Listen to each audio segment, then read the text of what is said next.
Hey guys, what's going on? It's Rekt Capital and welcome back to the Rekt Capital channel. Today we're going to be focusing on Bitcoin logarithmic growth curves, and we're going to be focusing on the 2013 bull market period and this current May 2021 period, and just juxtaposing those periods in terms of the growth curves, but also in terms of the 50-week EMA, because that's quite crucial to the bullish momentum right now. Subscribe to the channel for more videos like this in the future. Let's dive right into the video and let's focus first on the 50-week EMA.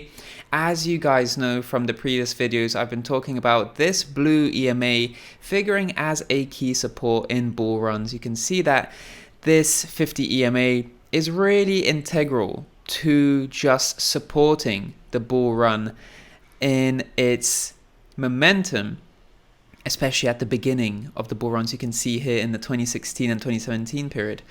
And of course, in the 2013 period, ultimately what you don't want to see is a rebound from the 50 EMA, a relief rebound, because that would just end up as a breakdown and then further continuation. So based on the 50-week EMA, what we're seeing already a similarity is that the 2013 period saw a wick on two occasions towards the 50-week EMA as a support, and this support, this EMA, was figuring as a rising floor, supporting and preserving the bullish momentum in that bull market despite the 80% crash. So we're already seeing that sort of similarity in the current Bitcoin price action, where Bitcoin is holding its 50-week EMA and now nice curling up in price action. This wick has potentially cleared out sellers in this 38K region, so it'll be really interesting to just see price slink back up here, weekly close, and turn this area into support.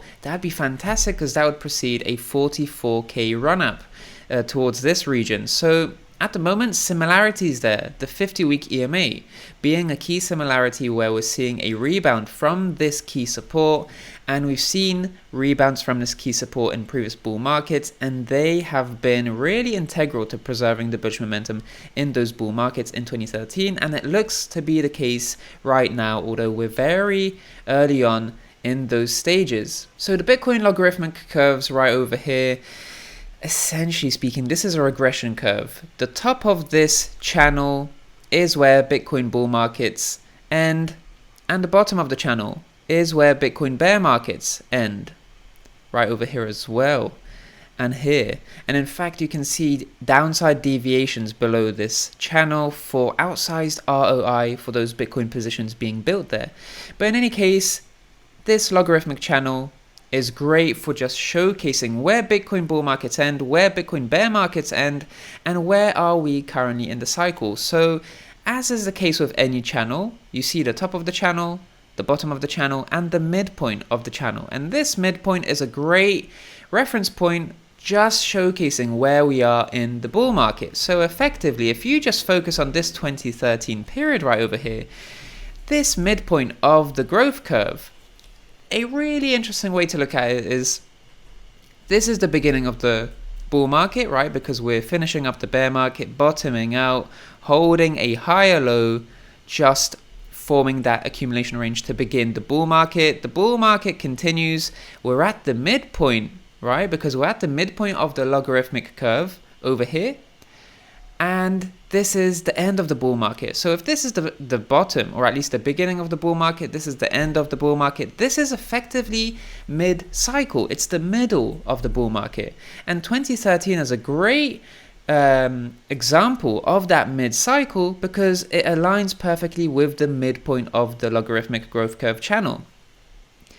And a good way to think about this is that this peak beyond briefly the midpoint of the channel is kind of an upside deviation, effectively showcasing to us that, well, we're now leaving the bottom half of this logarithmic channel and entering the upper half.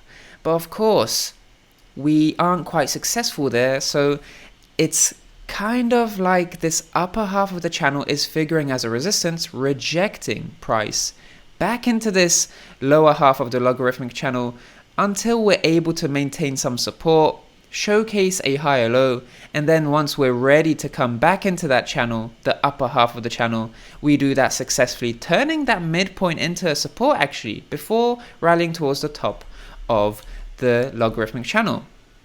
So not only are we seeing similarities in the 50 WEMA that I mentioned earlier on the video, but we're also seeing similarities in the logarithmic scale, in the logarithmic curve, right? Because right over here, Bitcoin was mid-cycle, rejected from the upper half of the logarithmic channel back into the lower half, stabilization right over here in the lower half before breaking back in and being ready for that ascent in the top half of that logarithmic channel. Right over here in 2021, we're seeing something very, very similar because we were in the lower half of this log channel for a long time.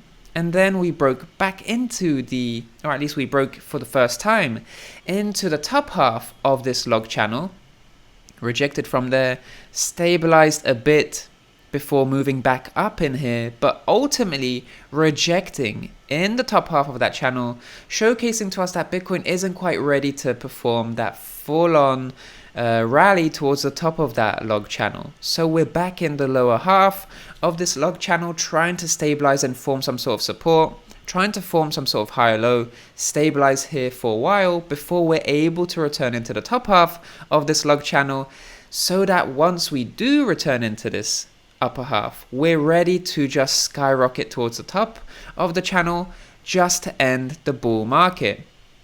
Much like we saw right over here, right?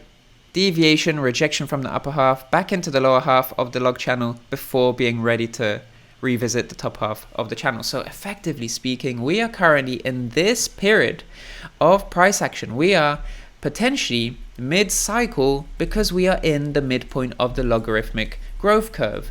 Really interesting to see this analogous situation, not only in the Bitcoin log growth curves for 2021 and 2013, but we're also seeing that similarity in the 50 EMA, where it's been supporting the uptrend in 2013 despite the crash, and it's supporting the uptrend despite the crash in 2021. And as long as we get a good reaction from this 50-week EMA and close above this 38k resistance, rally towards here and even close above here so that we turn that into support, that would be enough to stave off the death cross that I mentioned to you guys a few days ago. Really important that we're able to preserve this momentum and just rebound strongly, because it's a very important region, this current price action, this current price region of around 38k, because notice how the 2021 period over here, we rejected from this upper half of the log channel back into the lower half, and this lower half is effectively the same price level as we are in right now. So we're effectively at the same point that we were a few months ago, earlier this year, trying to stabilize and hold support. So this area is super important to just holding the Bitcoin uptrend, and you're seeing a lot of confluence there, because not only on the logarithmic growth curve you're seeing that confluence, but you're also seeing that confluence in the 50-week moving average, but ultimately also in this order block, right? Because earlier this year we found support here, and we're finding support here once again. And not only are we finding support here overall, but we're also forming a macro higher low, and of course a micro 3-week higher low as well. So most importantly, 38k needs to turn into support in the short term, and that's going to stave off that death cross which could be looming, because we need to see a strong rebound in Bitcoin's price action just to create a sustained uptrend, and for those moving averages in the death cross just to start diverging from themselves rather than converging, which they are right now. So Bitcoin needs to rebound and enjoy higher price levels, whether that's here or even here. That would be ideal to just regain this area as a support, and that would enable the EMAs to stop converging for that death cross. So at the moment, a relief rally is looking quite likely, especially given the MACD situation that I mentioned in the previous video. Check that video out if you haven't.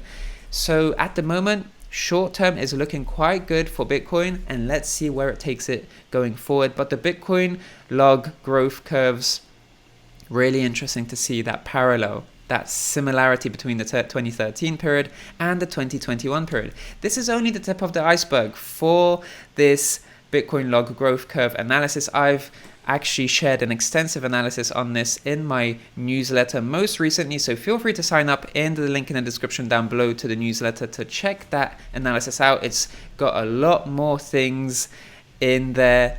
This is only the tip of the iceberg, just a very broad general view. If you'd like to see more in-depth analysis, feel free to check that out. Having said that, that's about it for the video today. Thanks so much for watching today. Subscribe to the channel if you'd like to see more videos like this in the future, and like the video if you enjoyed this content and would like to see more content like this going forward. I'm Rekt Capital. Thanks so much for watching today. Hope you have a wonderful day going forward, and I'll speak to you in the next one. Speak to you soon.